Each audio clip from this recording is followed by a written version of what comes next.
Yes, sir. Thank you very much, man.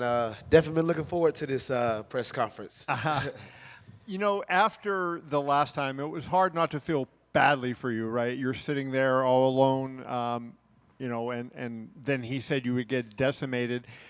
What was going through your mind at that point when Dana said you would be decimated? And how did you use that in the days and weeks after he said that to help you tonight? Well, for one, when he said I would get decimated, I, I grew up like that, like tough skin. I didn't think much of it because one, I've trained with a lot of high level guys, and I knew that just wasn't true, but I understand it was based off that performance, so it is what it is.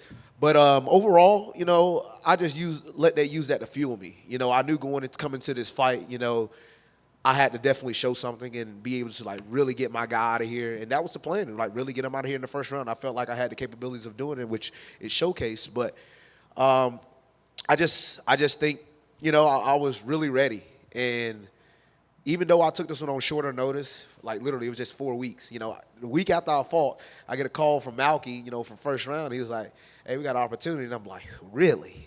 I couldn't even believe they was actually trying to offer me to come back. So, it was really awesome to finally come back on here and showcase what you really can do. And after you come back, you have to do something big tonight, right? I mean, because you're not going to come back a fourth time if you don't make it tonight. So you have to do something big. Did you fight outside of what your normal fight plan would be, or is what we saw tonight what we're going to see every time you're in the UFC?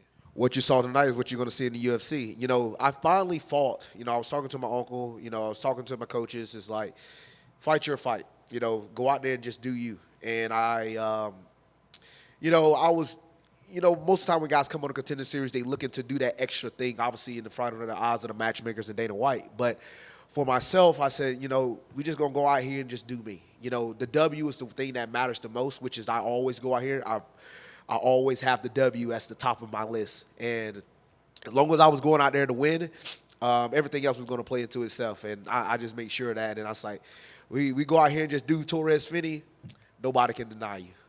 And lastly, for me, the comment about, he said, go out and get another fight. You had the Ultimate Fighter situation. You couldn't fight. So that had to be frustrating, and you didn't really speak out. You can't really say too much. You're a fighter trying to get in the UFC. You can't say much about Dana. But what was going on, and what did you say to your friends and family and whatnot when that was going on, the fact that that's a pretty substantial point that he wasn't aware of, right? Yeah. There was obviously a lot of things that's going on behind the scenes. And I said that in a lot of my interviews. I said, Dana definitely has a lot of things on his table, so I'm sure that he didn't know. And, I was selected to be on Ultimate Fighter earlier this year, talked with a lot of my things with my family and my team on even taking that opportunity. And, I went there, they chose another route. And that took up 4 months out of my year at the beginning of the year, and that's the part of the things where I was saying in my interviews, like I went through a lot this year. Took up 4 fights instantly. When I got released from the house, well, potentially going into the house from the hotel, I instantly found another fight. We found a fight a week and a half later. I took it, went on to become one of the most viral knockouts of the year.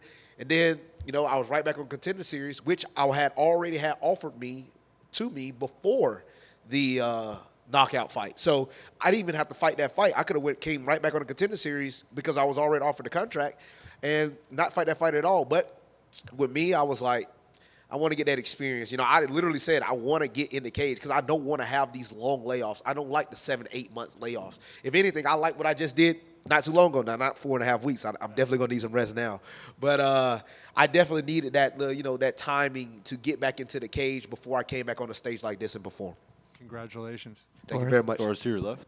I mean, did you feel more pressure mentally going into this one, knowing it could be all or nothing, or was it more of like, I've been here twice, got 2 Ws, but let's just do it again in more impressive fashion? No, not necessarily a lot of pressure. When I've been growing up, look, I've wrestled high level for a long time. Played football on big stages back from my hometown, and the pressure of just being an athlete, always looking up to perform. I know how to feel in these situations. I know if I just go out there and do me, I only worry about the situation at hand. I don't ever thinking about like all the other factors. Like, yes, was it in the back of my mind? We all human. Yes, it was in the back of my mind, but I wasn't predicating on that. Man, I got to really do this because this could be my last shot. No, it was more of we go out here and we just do me. You know, you focus on the task at hand, everything else will take care of itself.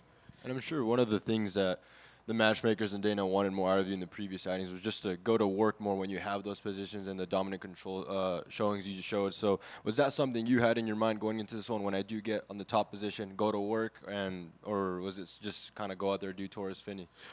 Yes, we put a little bit more emphasis on the ground and pound, obviously, but if anybody have watched any of my fights, they know that I do that anyway. So again, it was more of me getting back to what I usually do, and it's just.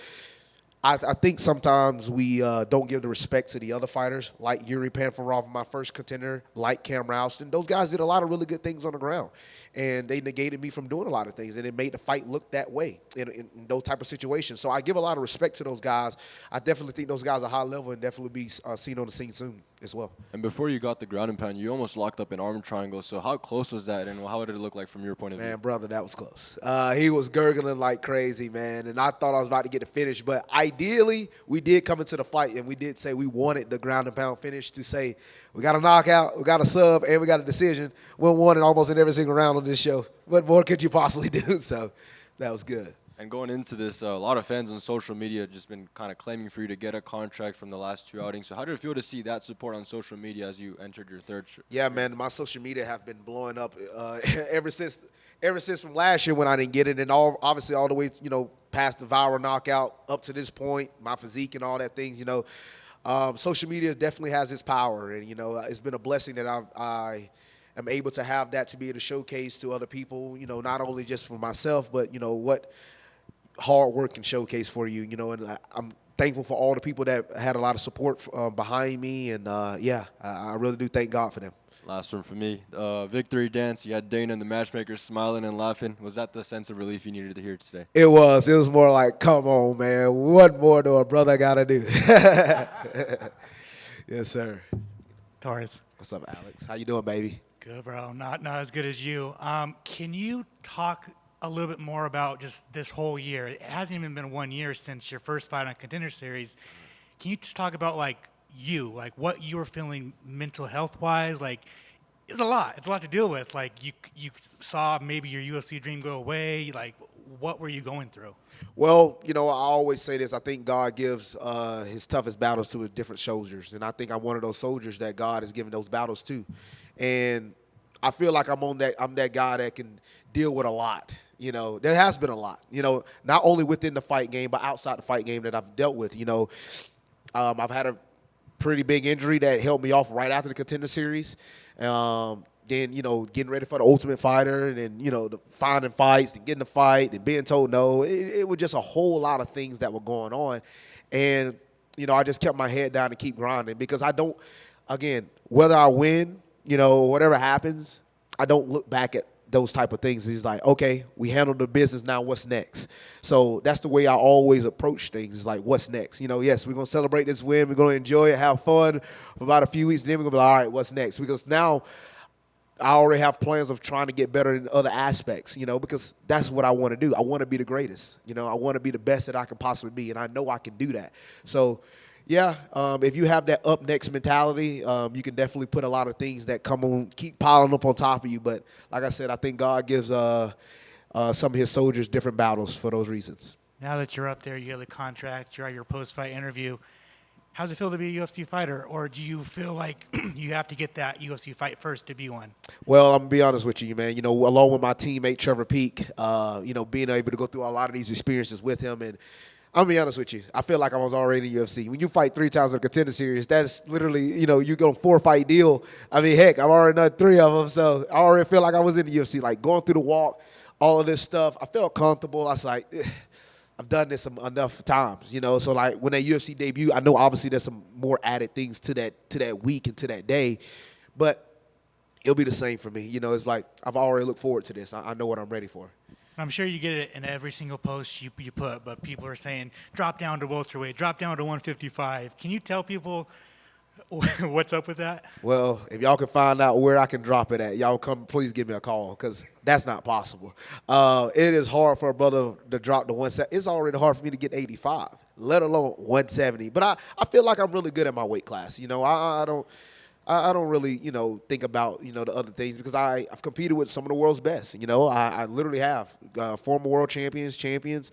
I know where I stand, and I know I can compete on this level with the best of the best. So when people say your height compared to bigger middleweights, it's like you've already competed against tall guys, right? Yes, I've literally just went against a guy that was 6'5". I went against another guy 6 foot, 6'1". I mean, I've seen it all. I've seen 6'4". I've seen growing up playing football. When you see guys that are 6'4", 330, 320 pounds, you don't ever worry about no height. I know the fight game is a little different, obviously with length and striking and those sorts, but I'm never worried about height. I mean, look, one of the guys I would compete against, he's in the NFL right now. His name Coach Strange, plays for the Patriots. We played together at UTC.